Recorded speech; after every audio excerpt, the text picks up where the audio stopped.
Bonsoir à tous et tous. Sois très bienvenue à la Fondation Maison en Sciences des Hommes et la Fondation Carlos Gulbenkian pour cette rencontre. C'est en rencontre de la Bibliothèque Gulbenkian qui organise. Et cette fois, nous avons l'opportunité d'avoir une activité qui s'était faite avec le Centre de littérature et culture lusophone européenne de l'Université de Lisbonne, que le professeur José Vieira se présente, mais aussi pour débattre la poésie portugaise 50 années après la Révolution de Haye, la Révolution de 25 d'avril 1974. Ça représente notre poète, que je vous dire quelques mots plus personnels après, Luís Filipe Castro Mendes, Madame Mafalda Soares, c'est le seul l'auteur, jamais, et aussi Mateo Pupilo. Pour la Fondation Gulbenkian, c'est un grand orgueil d'avoir Luís Filipe Castro Mendes avec nous, qui était déjà dans le passé, mais continue. Et c'est pour nous une grande opportunité, je crois, pour vous, pour connaître aussi plus, connaître son œuvre. Et aussi pour moi, personnellement, que c'est un ami avec sa femme, qu'on connaissait pour quelques années. Et malheureusement, on ne peut pas revoir dans le jardin Gulbenkian à Lisbonne, dans votre promenade. Mais c'est plus facile de venir ici. Oui. Mais bon, je vous laisse et merci à tous pour venir autrefois. Et je vous remercie aussi l'organisation du colloque et la présentation que le professeur José Vieira a fait à la Fondation Gulbenkian à travers la bibliothèque, coordinatrice, responsable, qui organise le projet, qui travaille, je ne fais pas tellement, vous donner quelques mots. Madame.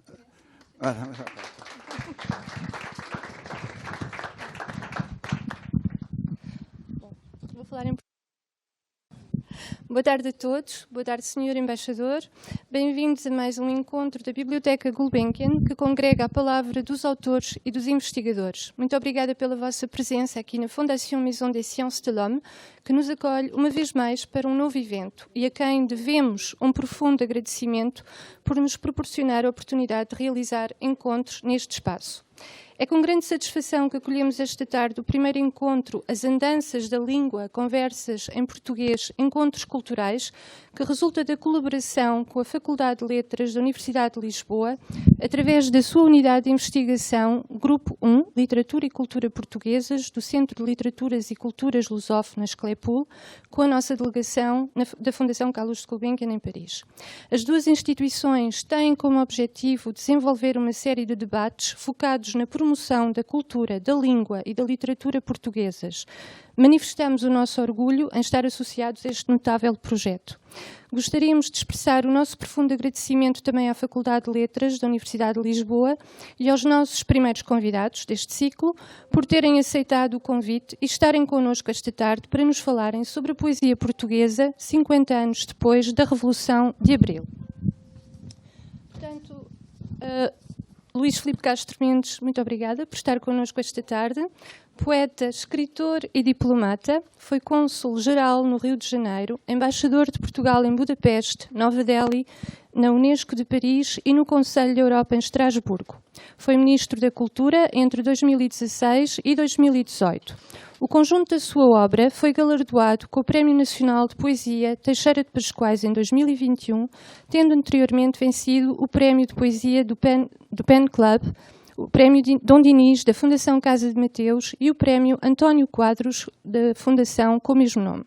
Mafalda Soares, professora e investigadora em português na Université Paris 1 Panthéon-Sorbonne, lecionou na Université Sorbonne Paris 4 e Université Sorbonne Nouvelle Paris 3, é doutora em Estudos Portugueses e Românicos pela Faculdade de Letras da Universidade de Lisboa e prepara atualmente um pós-doutoramento sobre José Saramago e Annie Ernaux, sob orientação do professor Michel Riodel, da Université Sorbonne Paris 4. Quanto a Mateo Pupilo, doutorando em Literatura Portuguesa na Universidade de Évora, leciona Língua e Cultura Portuguesas na Université Sorbonne Paris 4. A sua investigação incide sobre a literatura portuguesa contemporânea e, em particular, a escrita feminina. Tem publicado artigos, capítulos de livros e entradas em dicionários neste e noutros domínios. É também membro de grupos de investigação e associações científicas sobre os estudos lusófonos. José Vieira, que é o fundador deste deste projeto, doutor em Literatura Portuguesa pela Universidade de Coimbra, é professor na Universidade de Pádua e escreve mensalmente críticas literárias para a revista As Artes Entre as Letras. A sua investigação centra-se sobre a literatura portuguesa moderna e contemporânea, com especial incidência na obra de Mário Cláudio, Tiago Veiga, Agostina Bessa Luís e José Saramago. Atualmente encontra-se a realizar um pós-doutoramento na primeira Cátedra Internacional de José Saramago na Universidade de Vigo, titulado Nenhuma Verdade é de Papel, Autobiografia e Autoficção em Teixeira de Pascoais, José Saramago e Mário Cláudio. Gostaria de relembrar que um tempo de questões terá lugar no final da sessão e que o encontro será gravado e mais tarde colocado no site da delegação francesa da Fundação Calouste Gulbenkian. Convido-os a todos a consultarem o nosso site para estarem a par dos nossos futuros eventos. E desde já passo a palavra aos nossos convidados. Sim. Sim.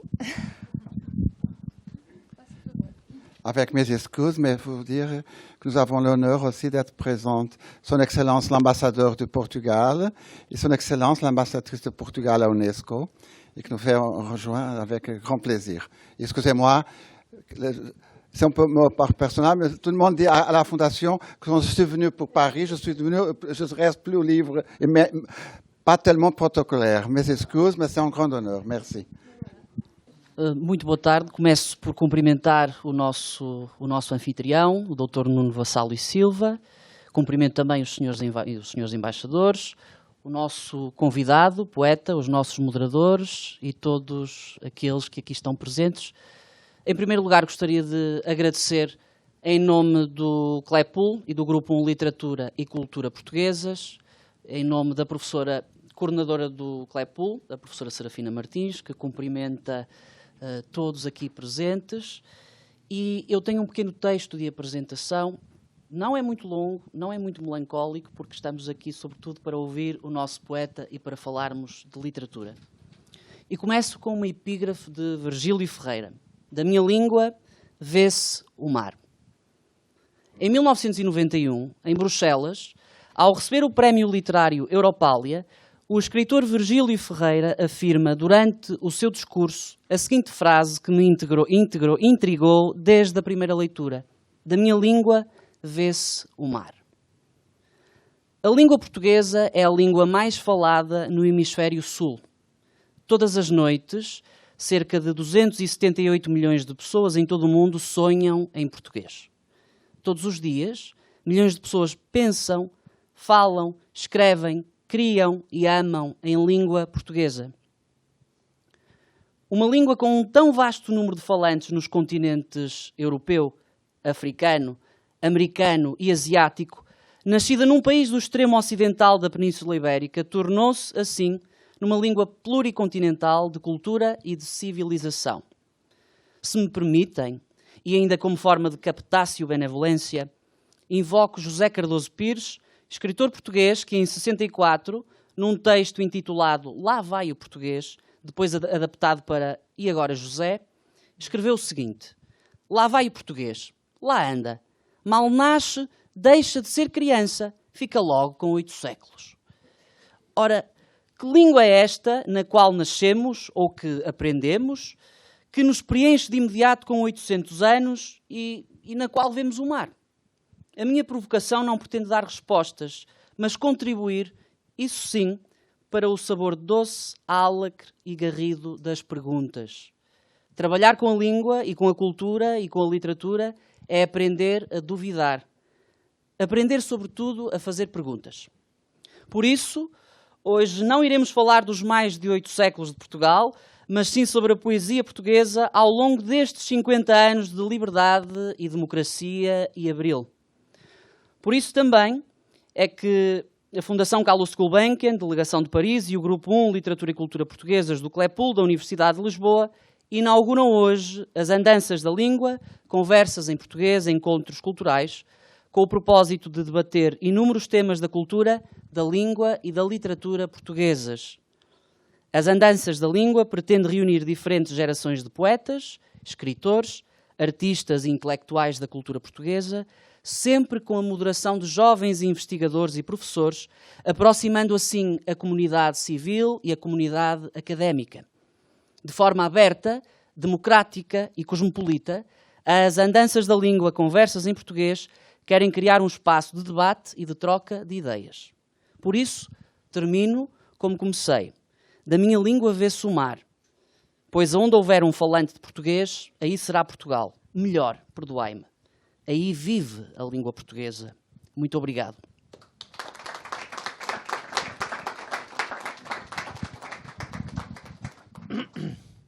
Bom, eu só tenho a agradecer e, invertendo a ordem protocolar, agradeço em primeiro lugar a todos os que quiseram vir aqui encher esta sala para me ouvir e só espero que não se massem. Evidentemente, agradecer ao diretor da Fundação Gulbenkian, agradecer ao José Vieira ter-me, escolhido, ter-me convidado para inaugurar estas sessões, que para mim é uma honra. Agradecer aos meus colegas embaixadores, que eu vejo essencialmente como colegas, embora eu esteja já na disponibilidade.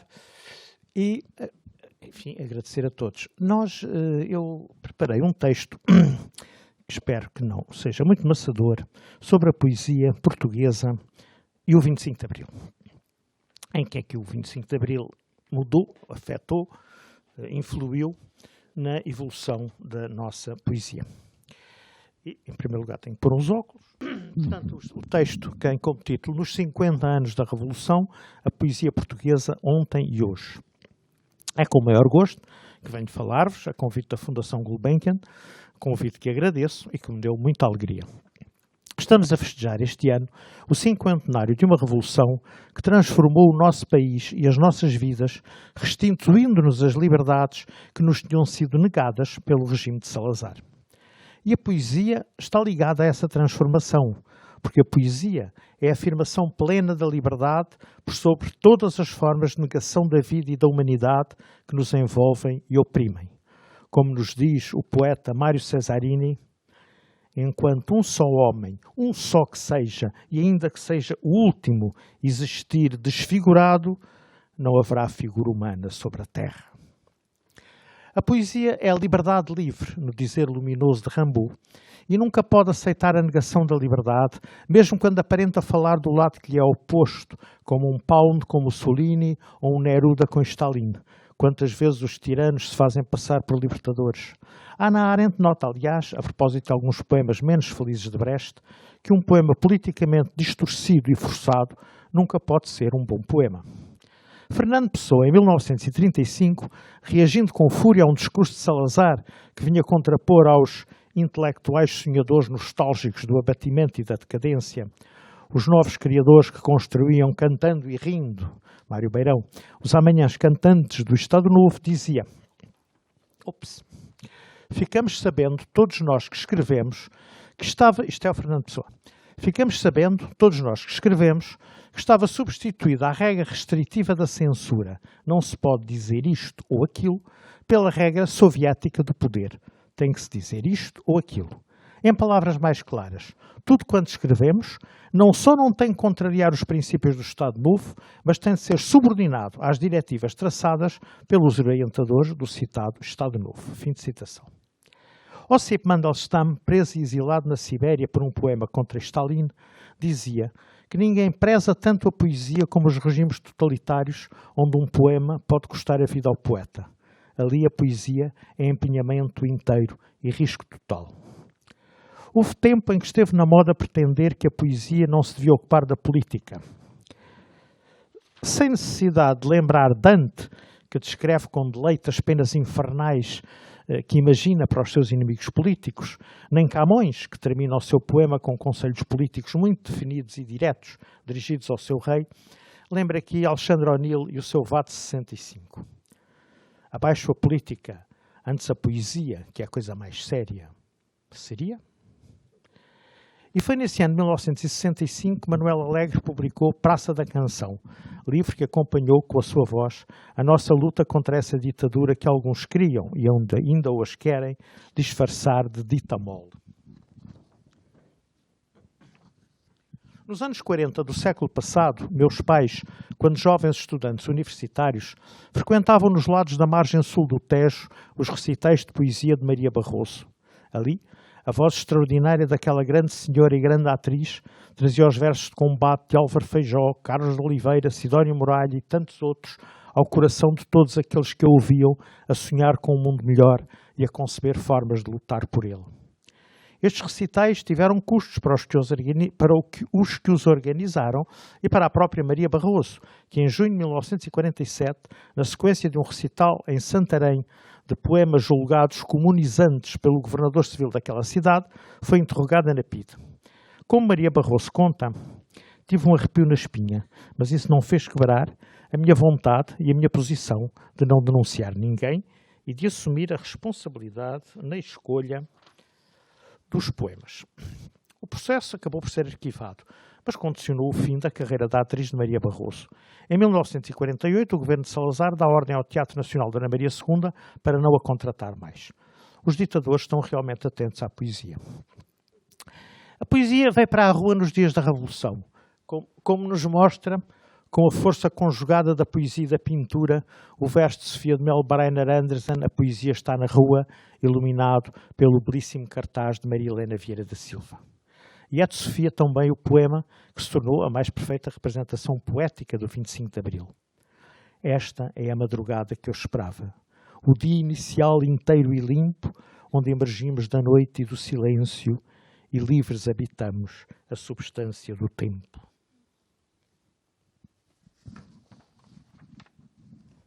Como todos os grandes momentos e paixões da nossa vida, conhecem as revoluções momentos de refluxo e desalento, de esperança e de desapontamento, até alcançarem o possível equilíbrio. Assim, a evolução política e pessoal de Sofia naqueles tempos conheceu essa desilusão que sempre sobrevém quando pomos a esperança demasiado alta. O poema O Demagogo reflete bem a sua indignação com tudo o que vier a distorcer Abril e é muito facilmente aplicável aos nossos dias. Com fúria e raiva. Com fúria e raiva acuso o demagogo e o seu capitalismo das palavras. Pois é preciso saber que a palavra é sagrada, que de longe, muito longe, um povo a trouxe e nela pôs sua alma confiada. De longe, muito longe, desde o início, o homem soube de si pela palavra e nomeou a pedra, a flor, a água, e tudo emergiu porque ele disse. Com fúria e raiva acuso o demagogo, que se promove à sombra da palavra e da palavra faz poder e jogo e transforma as palavras em moeda, como se fez com o trigo e com a terra. Num outro poeta maior do século passado, Jorge de Sena, encontramos um poema escrito também pouco tempo depois do 25 de Abril, que nos parece hoje, numa situação completamente diversa, um pouco premonitório para os nossos dias. Liberdade, liberdade, tem cuidado que te matam. Entre o povo que te aclama, contente de poder ver-te, há gente que por ti chama para arrastar-te na lama em que outros irão prender-te. Liberdade, liberdade, tem cuidado que te matam. Na sombra dos seus salões de mandarem companhias, poderosos figurões afiam já os facões com que matar alegrias. Liberdade, liberdade, tem cuidado que te matam. Com desordens, falsidade, economia desfeita, com calculada maldade, promessas de felicidade e a miséria mais estreita. Liberdade, liberdade, tem cuidado que te matam. Que muito povo se assuste, julgando que tu és culpada, eis o terrível embuste, por qualquer preço que custe, com que te armam a cilada. Liberdade, liberdade, tem cuidado que te matam. Tens de saber que o inimigo quer matar-te à falsa fé. Quem te respeita é um amigo, quem não respeita não é. Liberdade, liberdade, tem cuidado que te matam. Para compreender a resposta da poesia portuguesa à Revolução dos Cravos, é preciso entender que a nossa geração, a geração dos que tinham 20 anos nesses tempos, tinha-se afastado da poesia muito direta dos neorrealistas, exclusivamente empenhada na luta política e social, não porque negássemos esses ideais e essa luta que partilhávamos com entusiasmo, mas apenas porque procurávamos dar um maior apuro, rigor verbal e densidade poética aos nossos textos. Rigor e apuro que já existiam nos melhores poetas do neorrealismo, Carlos de Oliveira, João José Cochevel, mas que eram dia-a-dia desmentidos e desfeitos pela estreiteza sectária da crítica neorrealista ortodoxa, que era fiel ao realismo socialista, sem poder dizer o nome. Por isso, e por todas as divisões políticas que se abriram na época, não podemos reconhecer na poesia do pós-25 de Abril uma diferença notável em relação ao que se escreveu e escrevia nesses anos 70. É preciso lembrar, contra os que ironizavam com os nossos escritores que, afinal, malgrado a censura, não tinham obras na gaveta por publicar, é preciso lembrar a esses zoilos que todos escrevíamos de forma a fazer passar por meias palavras que escapassem à censura as mensagens mais subversivas que quiséssemos difundir. E a subversão para os nossos censores não existia apenas no registro político. Também a estrita moral sexual daquele regime de nacionalismo de sacristia que oprimia as nossas mentes e os nossos corpos, proibiu e levou a tribunal as corajosas autoras de uma antologia da poesia portuguesa erótica e satírica, a poeta Natália Correia, e de um livro de clara reivindicação feminista, escrito pelas Três Marias, Maria Velho da Costa, Maria Teresa Horta, Maria Isabel Barreno, as Novas Cartas Portuguesas. Honra à coragem destas mulheres que ousaram desafiar com a sua escrita os podres poderes do regime vigente. Poetas de uma geração um pouco anterior à nossa, Manuel Alegre e Fernando Assis Pacheco, ousaram nos seus poemas enfrentar o maior tabu político de um regime de proibições e tabus, a guerra colonial. É certo que nos poemas de Gastão Cruz e Fiamma Pais Brandão, da geração Poesia 61, as alusões à guerra eram também insistentes, ainda que insinuadas. E é verdade também que a primeira edição do livro de poemas de Assis Pacheco, Catalabanza, Quilolo e Volta, tinha antes da Revolução um título que mascarava os poemas de denúncia da guerra colonial em Angola com um disfarce vietnamita, Cao Quien, um regresso. O que nos afastava dos neorrealistas ortodoxos daquela época pode sintetizar-se numa frase que então corria: o poeta não escreve por cadernos de encargos. A expressão provinha de uma afirmação de Fernando Pessoa: quando um poeta inferior sente, sente sempre por caderno de encargos. Os ditames neorrealistas de obrigar a poesia a cingir-se aos temas de denúncia política e social levaram-nos a reagir contra essa posição sectária, reação que, aliás, foi iniciada por alguns importantes vultos do próprio neorrealismo, como Mário Dionísio. A poesia dos anos 70 era dominada por duas tendências que acabaram por legar às gerações seguintes a divergência que as animava. Era, por um lado, Gastão Cruz e os seus continuadores da poesia 61,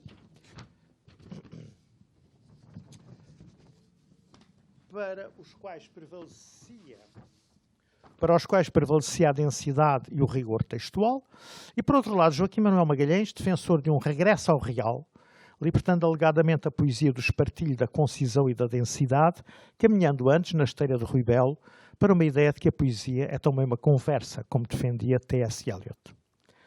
Por muito que possamos hoje pôr em causa o fundamento real dessas divergências, é certo que a polarização entre os poetas críticos Gastão Cruz e Joaquim Manuel Magalhães levou à formação de campos divergentes no mundo da poesia portuguesa.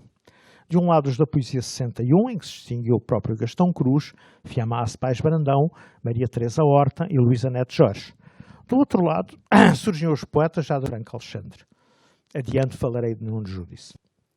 Há dois poetas da geração anterior a estas que dominam como poetas fortes que são o panorama poético que sucedeu à geração de Sofia e de Sena.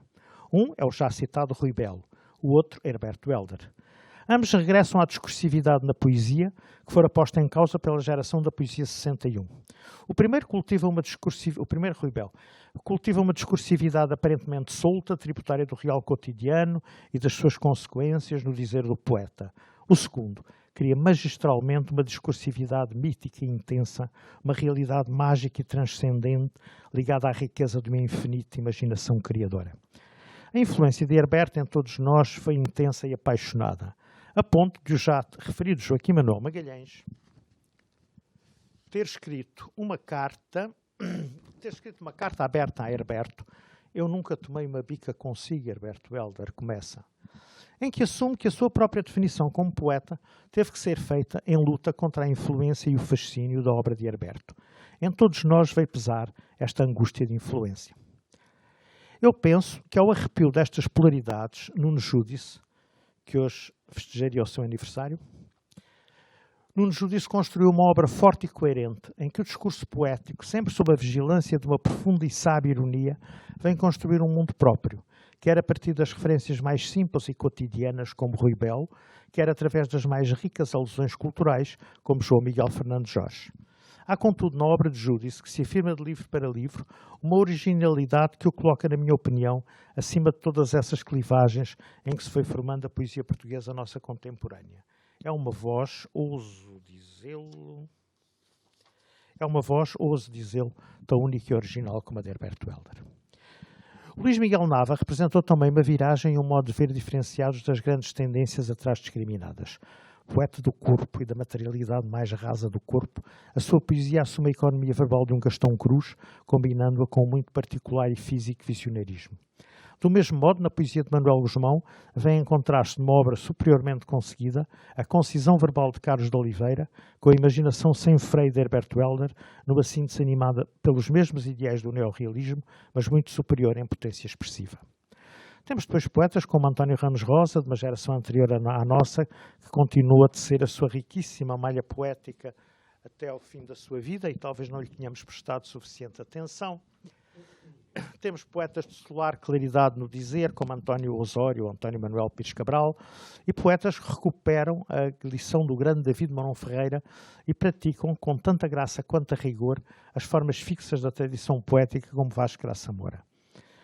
Nessa linha de recuperação da tradição clássica, num quadro agora predominantemente onírico, melhor se distingue ainda nas suas prosas poéticas, encontramos a obra mais recente de António Carlos Cortês.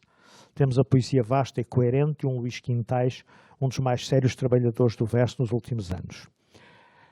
Temos dois médicos do Porto, que são dois grandes poetas, Jorge Sousa Braga e João Luís Barreto Guimarães, Prémio Pessoa, que procuram mover os seus leitores pela terapia das palavras. Temos Fernando Echevarria, que é um poeta do pensamento extraordinário, um extraordinário poeta do pensamento em que a poesia se pensa a si própria como poesia e que viveu aqui em Paris e com quem eu tive o gosto e a alegria de poder conviver muito aqui em Paris. E temos uma poesia feminina mais jovem na esteira da combatividade de uma Maria Teresa Horta ou de uma Natália Correia, mas agora de modo bem diferente, usando antes a ironia e a desconstrução dos discursos, como entre outras Tatiana Faia, Rita Taborda Duarte, Andreia C. Faria, Margarida Valdegato ou Elizabeth Marques.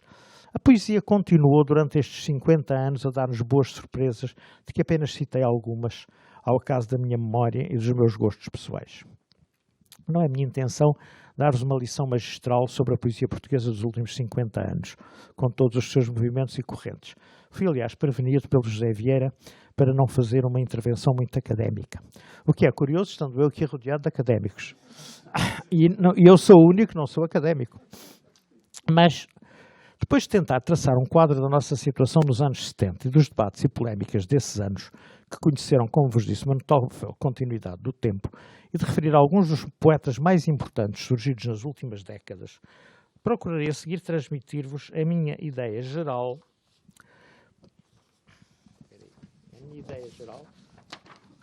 sobre a mais recente e mais jovem poesia portuguesa. Há em alguma dela, por um lado, um reencontro com o surrealismo português, com Mário Cesarini, evidentemente, mas também com poetas e autores menos lembrados, como António José Forte.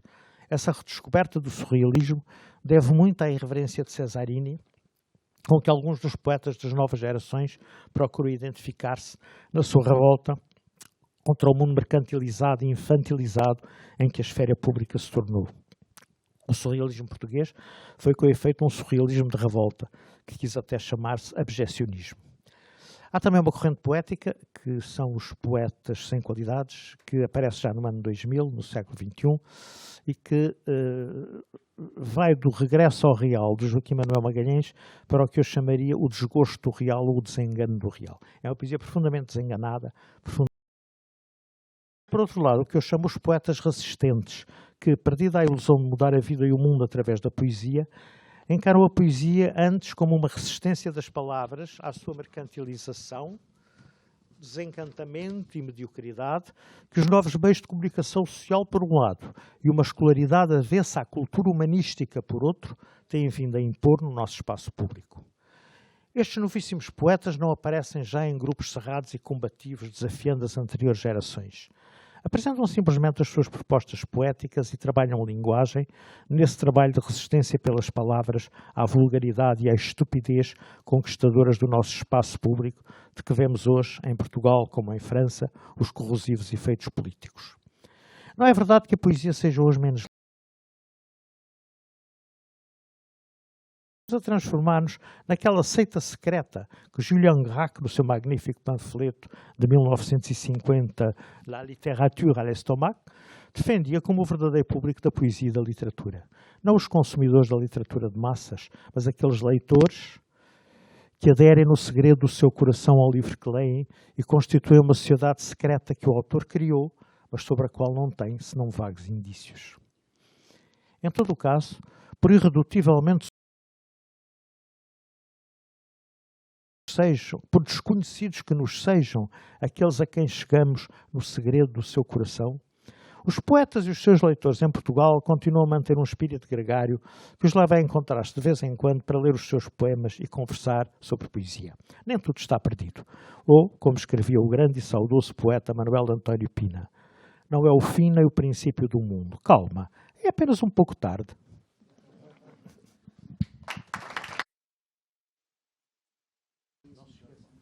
Ok, funciona. Pronto, eu queria só abrir aqui um parênteses só para renovar os agradecimentos que já foram feitos. Agradecer, portanto, aos excelentíssimos senhores embaixadores pela presença, também ao diretor da Gulbenkian e do Claypool por esta bela iniciativa. E, claro, ao nosso convidado, vamos alargar também ao público as questões também ao a iniciativa de uma maneira de reforçar a lusófona, o que é importante, mas fazê-lo também num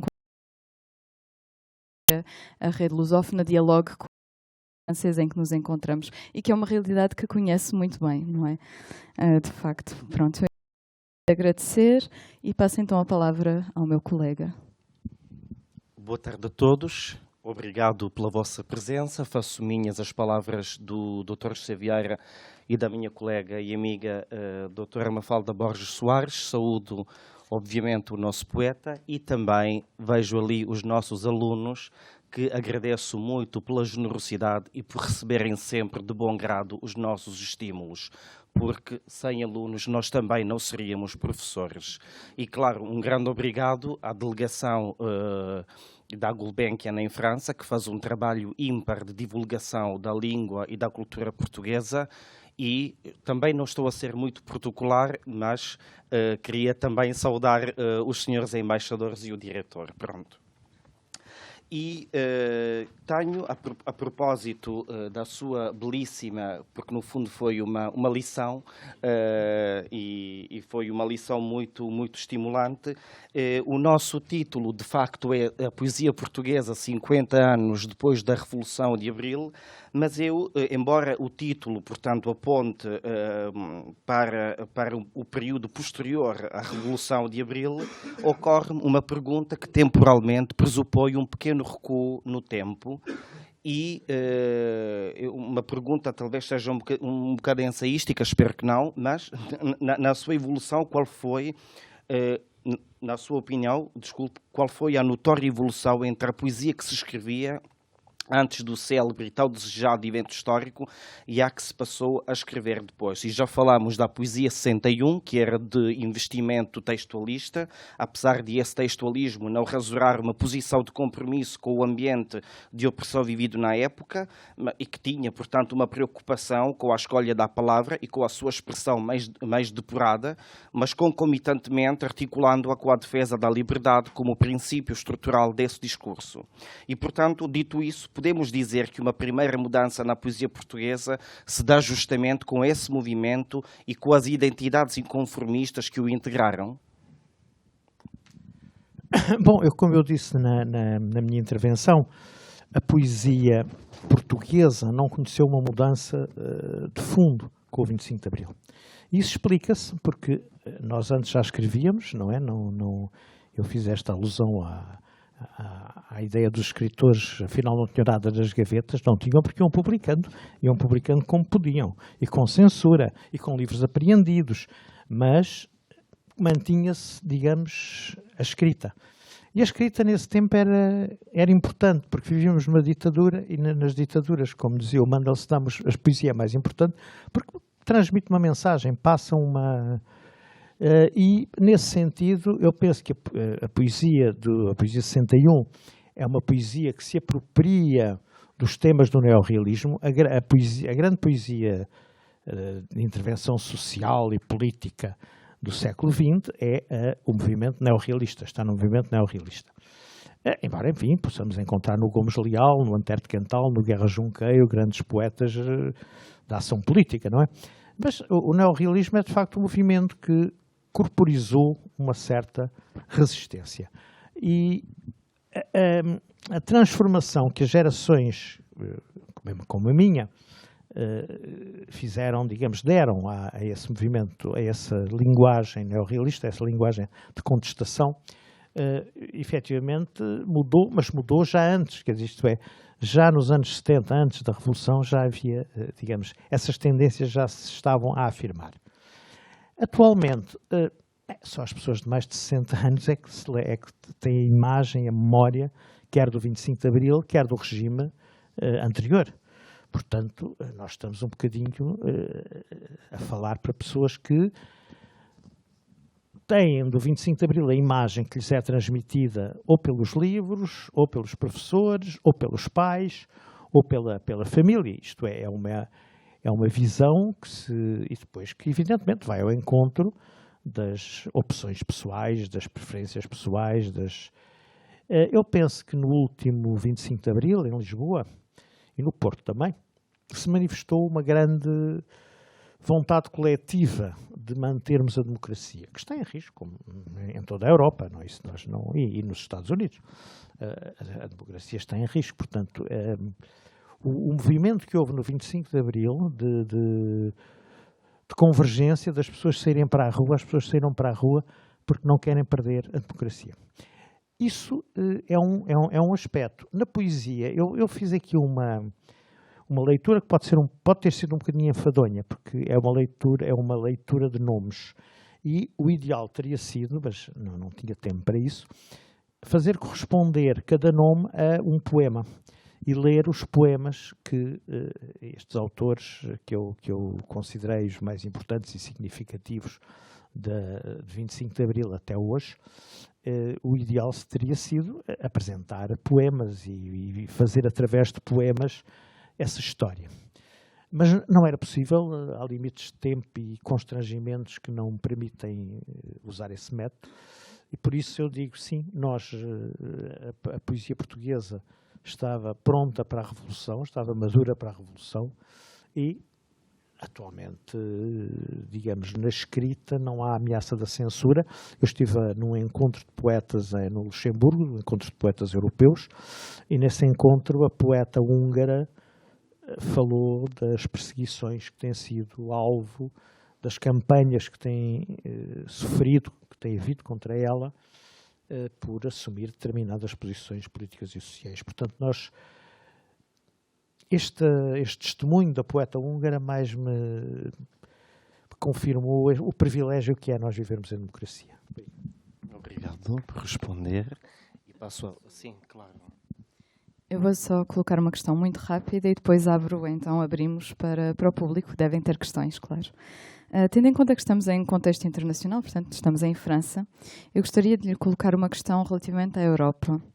Ou seja, tendo em vista as funções diplomáticas que desempenhou ao longo da sua carreira, qual é a relação que a poesia portuguesa estabelece com a Europa, ou até com uma ideia de Europa, e acha que nos dias de hoje Fernando Pessoa continua a ter razão, ou seja, poderá Portugal ser o rosto a partir do qual a Europa fita o mundo? Bom, em primeiro lugar, a poesia não nasce sozinha, quer dizer, os poetas leem os outros poetas e leem os poetas dos outros países. Fernando Pessoa, que citou, é um poeta profundamente influenciado pela poesia inglesa. A poesia francesa também nos tocou muito, também nos influenciou muito, e hoje há uma certa viragem para a poesia inglesa e norte-americana, mas eu penso que a poesia espanhola é magnífica, quer dizer, ninguém escreve seriamente sem ter presente todo um corpus de poemas que existem à volta de nós.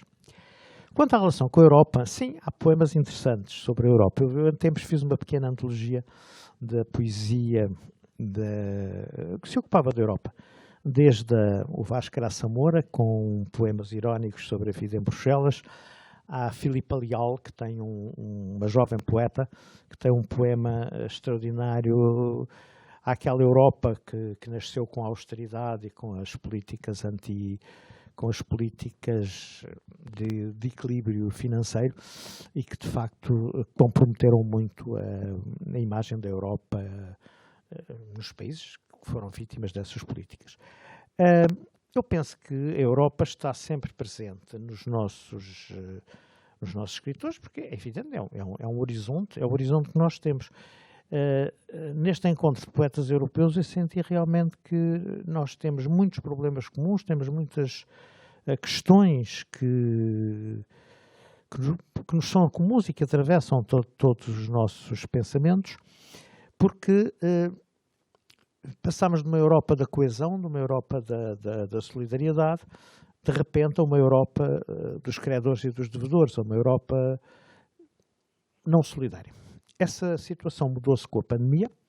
Na pandemia, a Europa foi capaz de mostrar, uma vez mais, que era capaz de ser uma Europa solidária. Atualmente, com a guerra, eu penso que não é a melhor maneira de fazer a Europa através da guerra. É evidente que a guerra une todos contra um inimigo comum, mas nunca as guerras favoreceram nem a democracia, nem o diálogo, nem a abertura aos outros. Portanto, eu penso que nós temos uma Europa que passou muitas crises, que se construiu através de crises e crises, e que é qualquer coisa que nós vivemos já tão naturalmente que é muito difícil pensar que podíamos viver sem a Europa. Isso é realmente... Penso que, aliás, quer a extrema-direita, que atualmente está a senhora Le Pen, a senhora Meloni, estão, enfim, a alinhar, já não são contra a União Europeia, já não querem sair da União Europeia, querem simplesmente controlar a União Europeia por dentro e fazer uma aliança de extrema-direita para controlar a União Europeia, mas não querem arrebentar, acabar com a União Europeia. Da mesma maneira, o Syriza, no outro polo, na extrema-esquerda, a certa altura, quando compreendeu que sair do euro não seria aceito pela população grega, percebeu que, de facto, o que nós ganhamos em solidariedade, estamos a pagá-lo agora em termos de equilíbrios financeiros que a moeda dominante, enfim, nos obriga. Mas, portanto, eu penso que nós todos sabemos hoje que a Europa é necessária, que a Europa nos faz falta, e aquilo que desejamos do fundo do coração é que seja uma Europa democrática e social.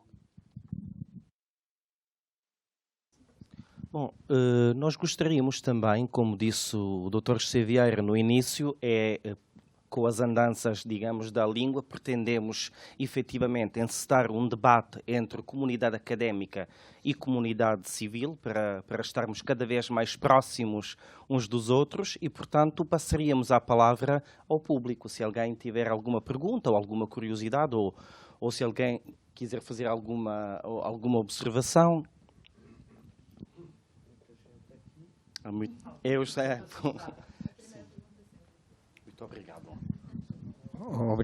Obrigado, Mateu.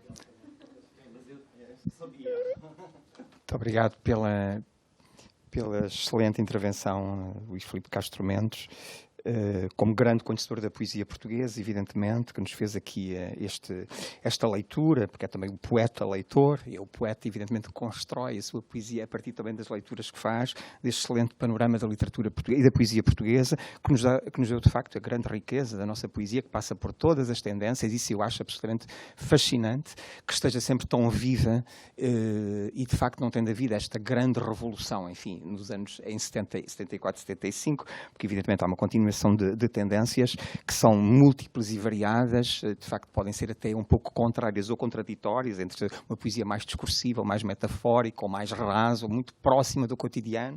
Temos todas essas tendências, mas a pergunta que eu queria fazer, de facto, ao Luís Filipe é de todo este cadinho, de toda esta herança, no caso da poesia portuguesa, mas não só, pode ser mais alargado, como é que o poeta Luís Filipe Castro Mendes, quais são os livros fundamentais que tem na sua secretária, exato, para a sua própria poesia, não é?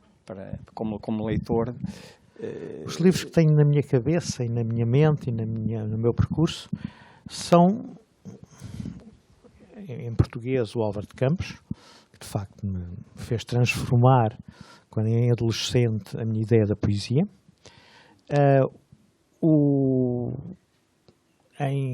Na poesia internacional, o Rainer Maria Rilke, que de facto me impregnou profundamente de uma ideologia muito poética, muito poetizante, mas que é mais profunda e interessante do que muitos podem imaginar.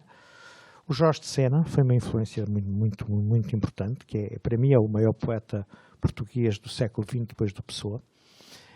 A Sofia, evidentemente. A Sofia também é um...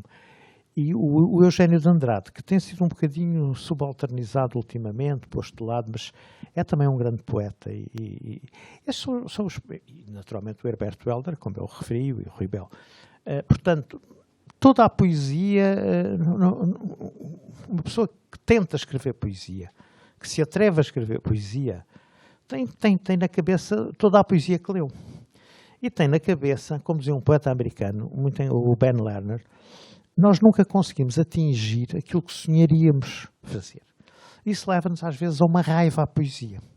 Porque o produto que conseguimos elaborar, o produto que conseguimos trabalhar, fazer, produzir, fica muito aquém daquilo que nós sonhávamos, daquilo que nós pensámos que iríamos atingir. Isso, como diz o Ben Lerner, leva a uma certa raiva à poesia, o ódio à poesia. Uma coisa que escreveu, sobre a qual há alguns livros também, ao Gombrowicz, também, que escreveu o ódio à poesia, mas esse é o ódio à poesia de um prosador, portanto é uma coisa mais de luta de classes. E, portanto, olha, os poetas que estão na minha cabeça são estes primeiros que lhe disse, mas muitos outros também. E a propósito da pergunta que foi feita, e como escreveu alguns poemas, e cito, Colloque sentimental, Verlaine entre parenthèses, ou Carta do Sr. Arthur Rimbaud, da Abissínia, ou ainda da poesia pura, a partir de Paul Valéry, a poesia francesa, evidentemente, também está na sua cabeça. Portanto, influenciou de alguma maneira, e faço-lhe também essa pergunta, porque com a professora aqui, Mafalda, nós sempre pretendemos, nas nossas investigações, criar um diálogo sempre luso-francófono.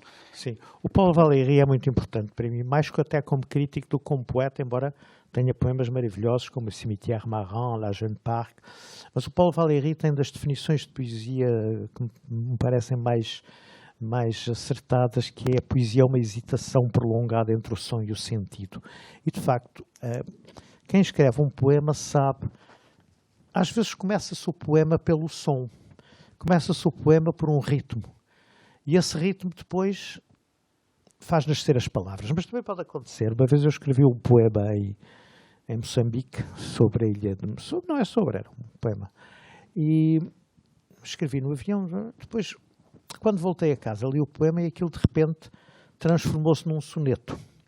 E eu gosto muito da poesia de formas fixas. Não é a única, quer dizer, eu faço muito mais, não uso estritamente as formas fixas, mas sempre me atraiu esse caminho. Aliás, também um dos poetas que eu gosto particularmente é o David Marão Ferreira.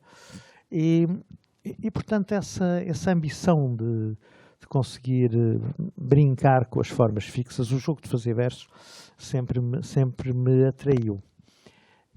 Eu realmente penso que há uma certa cesura na minha poesia entre o ano 2001, portanto, eu tenho uma produção quase anual nos anos 90, depois publica no Brasil um livro, uma recolha de poemas, e estive de facto 10 anos parado. parado sem publicar. E eu penso que achei que se tinha esgotado um pouco aquela toada, aquela música tinha-se esgotado um bocado. E aí eu comecei com as lendas da Índia e depois o outro Ulisses regressa à casa e a misericórdia dos mercados. Eu realmente construí um outro, penso eu que construí um outro tipo de poesia, uma outra linguagem. Depois publiquei um volume de poesias reunidas, que é bastante pesado e dá até para partir a cabeça a alguém. É um livro, é Poesias Reunidas, que é uma edição da Assírio Alvim, muito boa, como todas as edições da Assírio Alvim são, mas de facto um livro muito pesado e muito maciço. E depois escrevi um livro chamado Voltar e tenho um para publicar para o ano. Por enquanto se chama Os Presságios, mas pode ser outra coisa. E é isso. Nós vamos já passar-vos a palavra, porque a ideia é de facto estabelecer este diálogo, mas eu vou aproveitar o que o meu colega Mateu disse e colocar uma questão que talvez não seja muito fácil de responder, mas vamos ver. Tendo em conta que, os poetas portugueses foram muito influenciados pelos poetas franceses, e o que terá a poesia portuguesa a dizer aos franceses? Eventualmente. E depois passamos a palavra. Eu penso que, em primeiro lugar, é o Fernando Pessoa. A grande descoberta, aliás, internacional, em todas as literaturas do mundo. Em todas as literaturas do mundo, o Fernando Pessoa é o grande nome, o grande farol da literatura e da poesia portuguesa. Em França, temos a sorte de ter um bom número de autores, de poetas traduzidos para francês.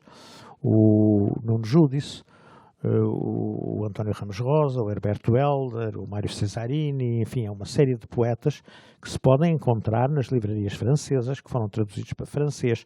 Houve aqui um trabalho grande do nosso Camões, começou com o Eduardo Prado Coelho e depois continuou com o Nuno Judice e enfim, tem continuado, que é, nós, enfim, subsidiamos as editoras para publicarem livros portugueses. Não o Saramago ou o Fernando Pessoa, porque esses estão garantidos, não há nenhuma editora que não queira publicar o Saramago.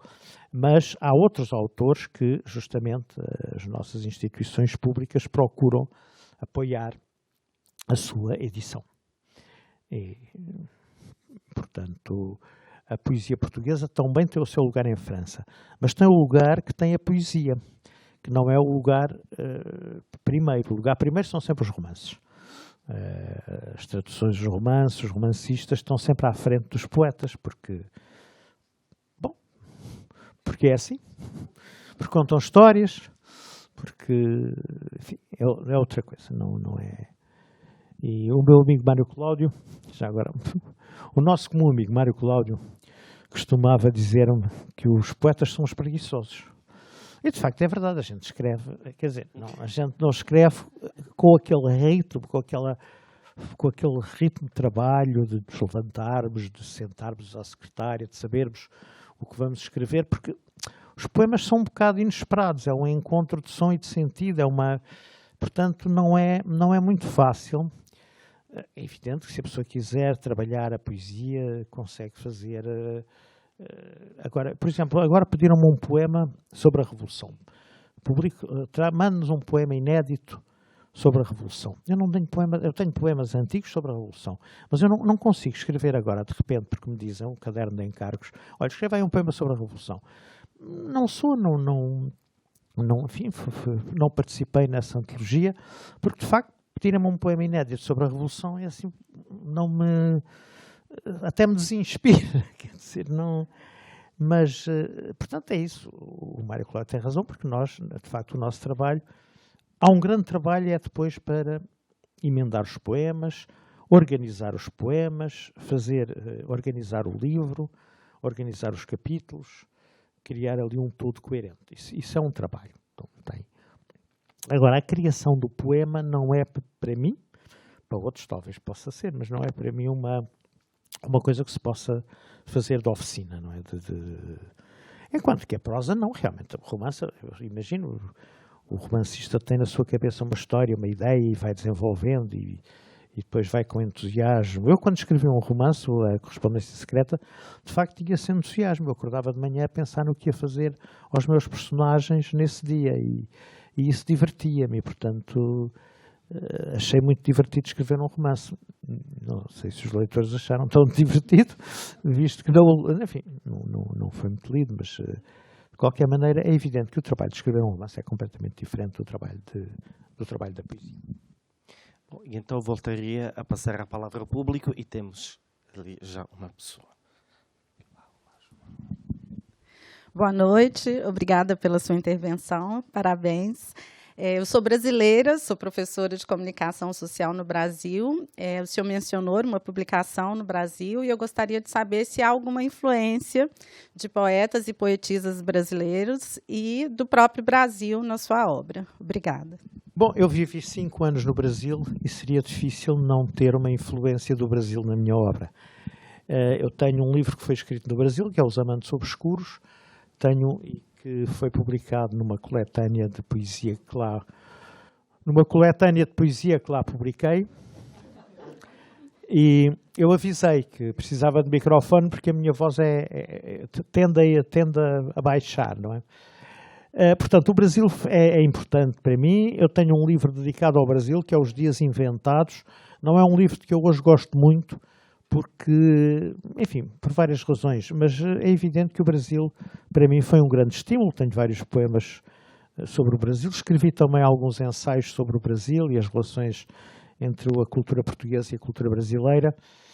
Eu penso que nós temos, primeiro, o Manuel Bandeira foi muito importante no modernismo português, porque era um poeta que, ao mesmo tempo, moderno, introduz a modernidade na poesia brasileira, e, ao mesmo tempo, extremamente acessível, de bom humor. Para mim é o grande poeta, o Manuel Bandeira. Depois o Carlos Drummond de Andrade, claro, que é um poeta importantíssimo, e o João Cabral de Melo Neto. O João Cabral de Melo Neto tem um papel relevante também na poesia portuguesa, porque é o poeta da concisão, da dureza, do poema pedra, bem organizado, bem estruturado, como um diamante, mas é um poeta notável, embora escape e fuja à tradição lírica portuguesa, coisa que ele, aliás, se reivindica. Ele disse-me uma vez, quando eu o visitei no Rio de Janeiro, ele disse-me, da poesia portuguesa é o Cesário Verde e a Sofia, o resto não me interessa, é palavrório. E era uma posição, não era que ele rejeitasse, como alguns críticos disseram, não era que ele rejeitasse a ascendência portuguesa, não era que ele rejeitasse a poesia portuguesa em bloco, só que da poesia portuguesa ele escolhia o Cesário e a Sofia. E se virmos em confronto com a obra dele, as obras do Cesário Verde e da Sofia, de Mel Brainer, é evidente que isto tem uma coerência. Tem uma coerência e enfim, não é uma rejeição da poesia portuguesa, é uma preferência por um determinado modo de poesia. Boa tarde, gostaria desde já de agradecer ao Luís Filipe Castro Mendes pela intervenção. Mais alto? Eu tenho uma pergunta para fazer-lhe. Você disse em uma das suas entrevistas que para se conhecer ou para se aceder o espírito das pessoas é pela literatura. E eu queria saber se você acha que os jovens continuam virados para a poesia, sobretudo, e para a literatura, e se a poesia continua a ser um instrumento de revolução e se ainda tem o poder de mudar instituições, mudar a política e influenciar a opinião pública, sendo que hoje em dia, com as redes sociais, acabamos por perder aquela sensibilidade que se tinha antes com os textos e o papel. Bom, a poesia nunca foi capaz de fazer revoluções, apesar dos poetas fundadores, dos Pethoff e dos Garrett, a poesia não muda o mundo. O Auden diz isto com alguma rudeza, mas é verdade, a poesia não muda o mundo. Ajuda-nos a ver o mundo, ajuda-nos a ver mais longe, a entender mais fundo e a ir além da nossa experiência. Nesse sentido, transforma o leitor. Ao transformar o leitor naturalmente pode ser um agente de transformação do mundo. Mas a poesia por si não transforma. Atualmente, as redes sociais...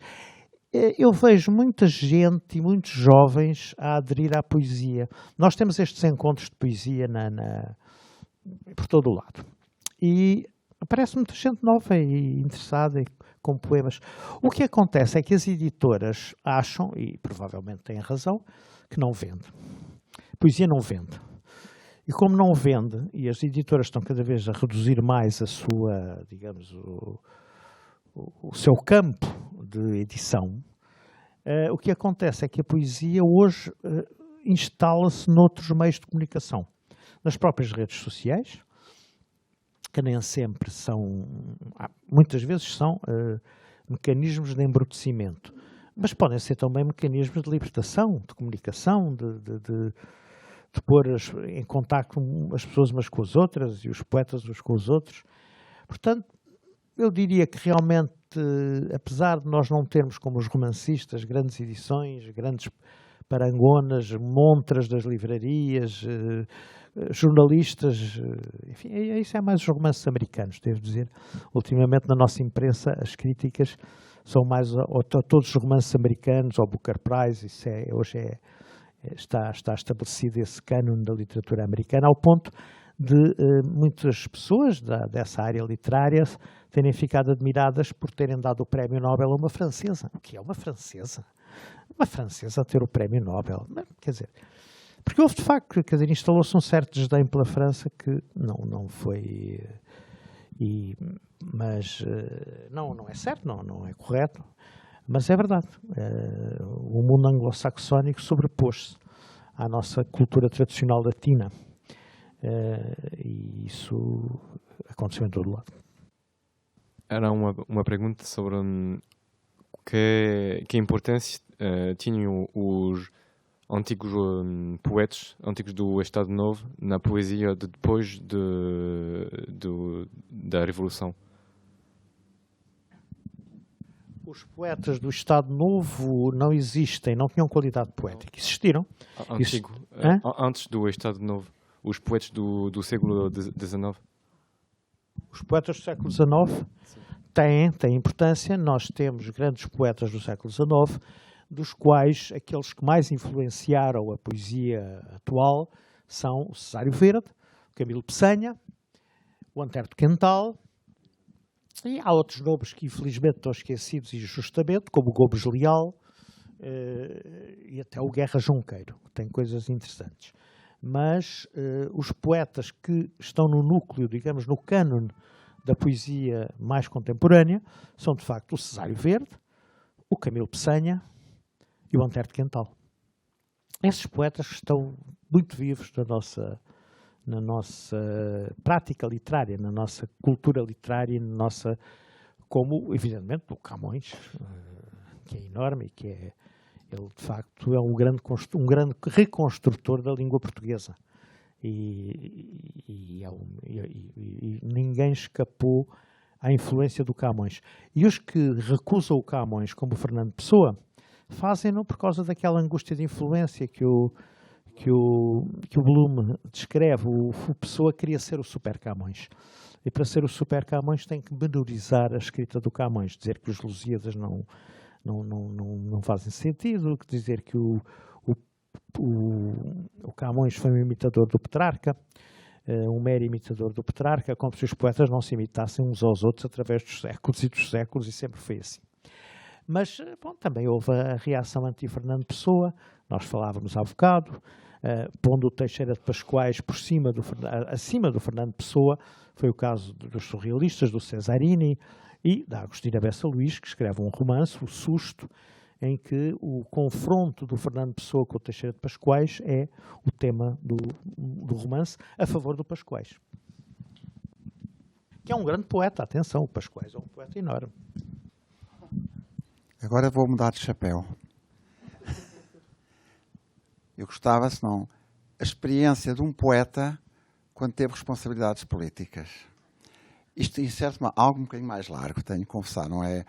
E estou a falar aqui até da Fundação, do Instituto Camões que se falou, que é como é que nós podemos participar, ou se é possível alguma vez que as estruturas existentes, as estruturas as instituições culturais possam, de algum modo, promover a poesia. Não sei se podem promover que os poetas criem, mas pode promover que haja leitores. Eu gostava só dar uma palavrinha, porque acho que deve ter reflexões muito interessantes. Não, eu acho que sim, eu concordo perfeitamente que o papel das instituições, o papel do Estado, o papel das instituições culturais é essencialmente criar leitores, de atrair para a leitura e para a poesia os seus leitores, aqueles com quem, como dizia o Grac, partilham no silêncio do seu coração a palavra poética. E é muito importante esse trabalho, e acho que tudo o que se puder fazer e tudo o que as instituições públicas e privadas puderem fazer por esse encontro entre a poesia e os seus leitores e os seus potenciais leitores é algo extremamente importante. A relação entre a minha vida política e a minha vida poética é como a relação entre a minha vida diplomática e a minha vida de poeta. São duas esferas da minha vida, não digo que uma não influencia a outra, que a experiência que tive nos vários países onde vivi não tenha sido muito importante nos meus livros e nos temas que desenvolvi, mas são esferas separadas, são mundos distintos. Eu realmente... O que posso dizer é que é preciso promover o livro e a leitura, e é preciso promover o encontro entre os poetas e o público, entre a poesia e os seus leitores e os seus potenciais leitores. E nisso a Gulbenkian tem um papel, o Estado tem um papel, todas as universidades têm um papel, todos temos um papel a desempenhar nessa luta. Muito obrigado por todas as suas respostas, e vamos agora ler alguns poemas, mas antes de passarmos a palavra aos nossos alunos, gostaríamos aqui de evocar, e já foi de facto evocada, e de prestar assim uma pequena homenagem, uma das maiores vozes da poesia portuguesa contemporânea, que recentemente se apagou, a de Nuno Júdice, cuja amizade com o poeta Luís Filipe Castro Mendes remonta a um ano de 1966, segundo Castro Mendes escreveu num texto intitulado Como se morre, Nuno, publicado no Jornal de Letras. Evocamos a figura de Nuno Júdice com um poema da sua lavra intitulado Ausência. Quero dizer-te uma coisa simples, a tua ausência dói-me. Refiro-me a essa dor que não magoa, que se limita à alma, mas que não deixa, por isso, de deixar alguns sinais. Um peso nos olhos, no lugar da tua imagem, e um vazio nas mãos, como se as tuas mãos lhes tivessem roubado o tato. São estas as formas do amor, podia dizer-te, e acrescentar que as coisas simples também podem ser complicadas, quando nos damos conta da diferença entre o sonho e a realidade. Porém, é o sonho que me traz à tua memória, e a realidade aproxima-me de ti, agora que os dias correm mais depressa e as palavras ficam presas numa refração de instantes, quando a tua voz me chama de dentro de mim e me faz responder-te uma coisa simples, como dizer que a tua ausência me dói. Muito obrigado.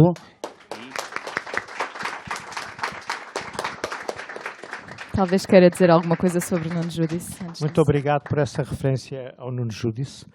Ele faria hoje anos e, enfim, houve uma cerimónia no Algarve em memória dele, hoje, e à qual eu não pude estar, mas escrevi à sua mulher, à sua viúva, a Manuela.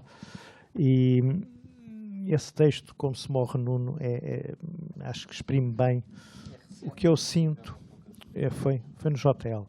Eu exprimo bem e reflete bem o que eu sinto com a perda de um amigo e de um grande, grande poeta.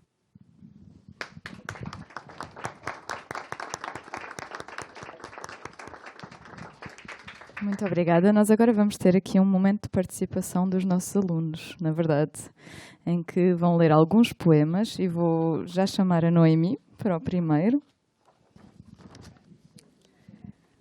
Mariana Alcoforado, em Beja.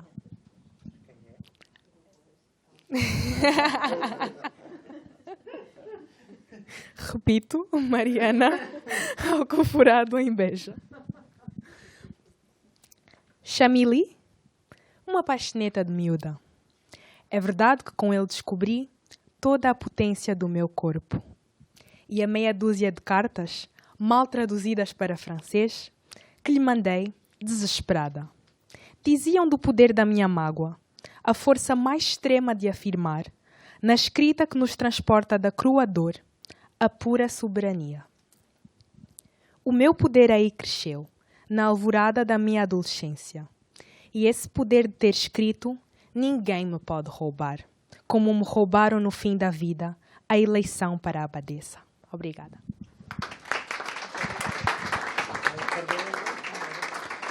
Bom, nós estamos a intercalar algumas leituras, algumas de poemas assim de outros autores e também do nosso aqui convidado.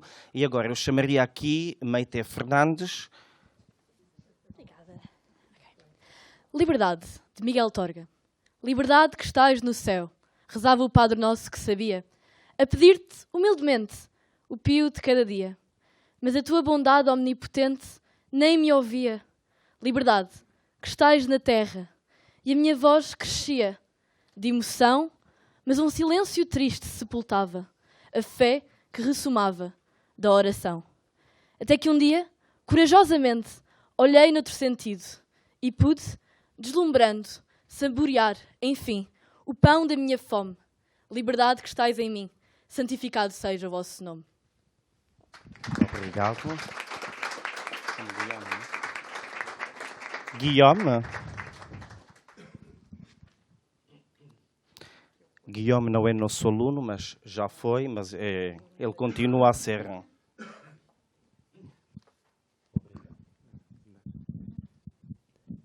No dia da queda de Bizâncio, aqueles que, indiferentes às mortes e ao saque, continuavam tranquilamente dedicados às suas ocupações e sorriam à morte porque eram o eterno que tinham entre as suas mãos. Não eram absortos jogadores de xadrez, nem teólogos a especular sobre o sexo dos anjos, nem místicos embriagados com a ideia de Deus. Eram os que continuavam a contar o dinheiro, sem suspeitar o que iria acontecer quando os inimigos chegassem. Obrigado. Esse também é seu. Não sei se quer comentar, eventualmente. Não, este também é meu, enfim, é só isso, não. Acho que é claro o poema, não. A queda da Europa. Okay.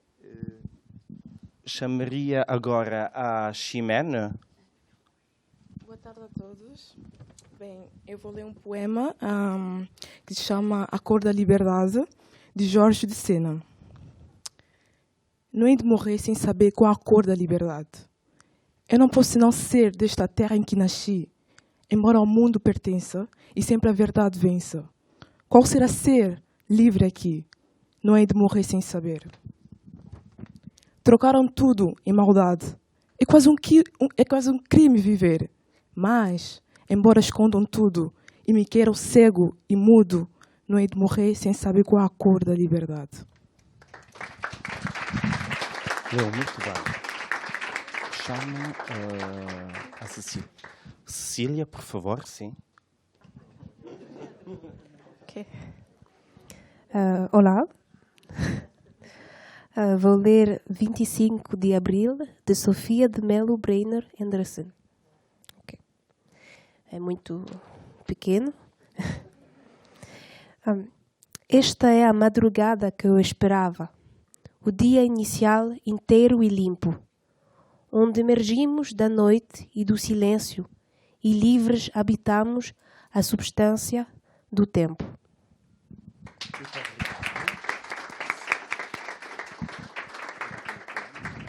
E eu vou chamar a Jéssica para o último poema, que também é seu, e que se chama Quem da Pátria Sai.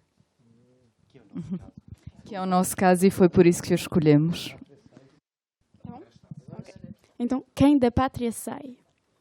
Na estranheza vivemos. Quem da pátria sai, não a si mesmo escapa, mas aos olhares alheios que traçam seus limites e o desenho na pedra.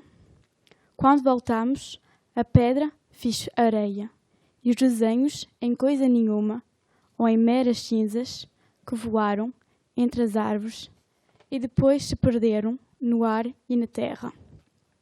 Ninguém nos diz nada. Contra a memória comum, as nossas recordações esparsas pouco valem. De que falamos então, se não esquecermos as palavras, os gestos e as vozes de quem conosco esteve e nos perdeu. Muito obrigada. Eu não sei se alguém tem comentários ou se quer comentar os poemas que foram escolhidos. Não? Ou se alguém quer acrescentar alguma coisa ao que já foi dito, eventualmente.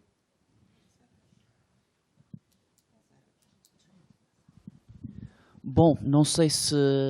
Eu creio que temos mais 5 minutos para uma pergunta bondosa, alguma curiosidade, ou maldosa. Temos ainda 5 minutos, se não, passamos ao encerramento da nossa sessão. Eu quero só dizer uma coisa que me esqueci há pouco relativamente aos agradecimentos e que acho de elementar justiça, que é agradecer também à Cristina Costa e à Isabel Barros e à colega, eu lamento cujo nome eu não sei, da parte técnica que nos ajudou. Um agradecimento porque são pessoas também muito importantes e necessárias para que todo este evento possa acontecer da melhor forma possível. O que nós estamos aqui a fazer, falar de poesia, falar em língua portuguesa ou em língua francesa, é aproximarmos-nos uns dos outros. Aprendemos assim, como disse Jorge Steiner, e é uma coisa que precisamos cada vez mais, precisamos de aprender de novo a ser humanos. Que a poesia, pelo menos, sirva para isso. Que sejamos mais pessoas, mais humanos, com a leitura, com a partilha de poesia, da literatura e da palavra.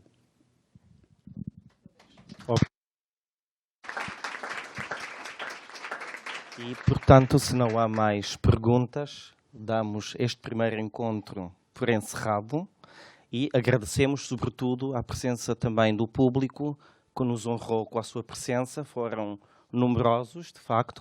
Portanto, como primeiro encontro não ocorreu nada mal, muito pelo contrário. E, portanto, esperamos poder contar convosco para próximos encontros e, claro, com a colaboração da Fundação Calouste Gulbenkian, que, como já referi no início, é de fundamental importância para a cultura portuguesa em França, juntamente, sem dúvida, com outras instituições. Muito obrigado a todos.